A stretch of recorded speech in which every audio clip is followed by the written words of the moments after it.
Europe.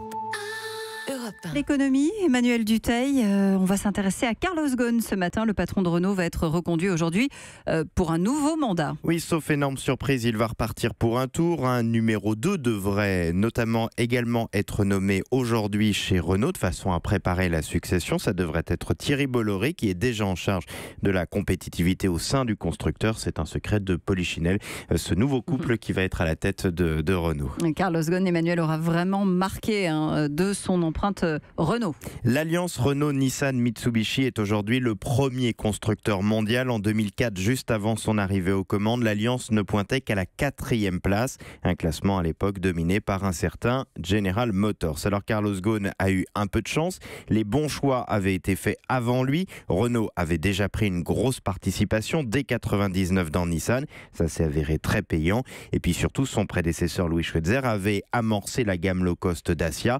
Pas grand monde croyait à ce pari low cost à l'époque, un pari aujourd'hui largement gagnant. Et donc, il a juste bien géré derrière ? Non, c'est là où son talent est réel. Il a su s'appuyer sur ses forces pour accélérer. C'est un bourreau de travail. Tous ceux qui le connaissent bien vous le diront. C'est aussi une personne d'une rare intelligence. C'est un polyglotte. Colérique, il est réputé pour être très dur avec ses équipes. C'est un vrai industriel qui a une vision très aiguisée du monde de l'automobile. L'une de ses principales réussites, c'est d'avoir su faire de l'Alliance une machine de guerre. Toutes les économies d'échelle ont été imaginées. Il a dirigé en même temps jusqu'à très récemment Renault et Nissan, ce qui lui a facilité la tâche. C'est le seul à être comme ça directement à la tête de deux marques à dimension mondiale.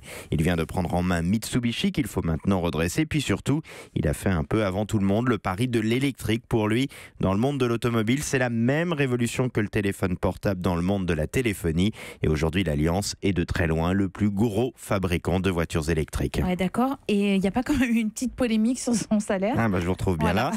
Mais vous avez raison. Quand même. Oui, Elle a de la mémoire, elle a de la mémoire, mais il faut bien évidemment le stipuler. Il fait, partie des patrons les mieux payés au monde. Ça a beaucoup énervé l'État, qui est encore aujourd'hui un gros actionnaire de Renault. Mais même s'il a dû mettre, un demi-orteil à terre sur cette question, ça ne le touche pas beaucoup. Pour lui, la valeur, ça se paye. Il dirige deux marques et ce serait donc totalement mérité. Ça peut s'entendre, mais bon, le succès de l'Alliance est aussi à mettre au crédit des équipes qui ont fait énormément d'efforts et qui sont quand même un poil moins rétribués que Carlos Ghosn. Malgré tout, ce qui est certain, c'est qu'il débute à bientôt 64 ans, son dernier mandat chez Renault, et qu'il a encore quelques années pour renforcer le groupe et l'installer durablement à la première place mondiale. Et ça, s'il devait réussir à le faire, ce serait quand même une sacrée réussite. Europe. Europe 1.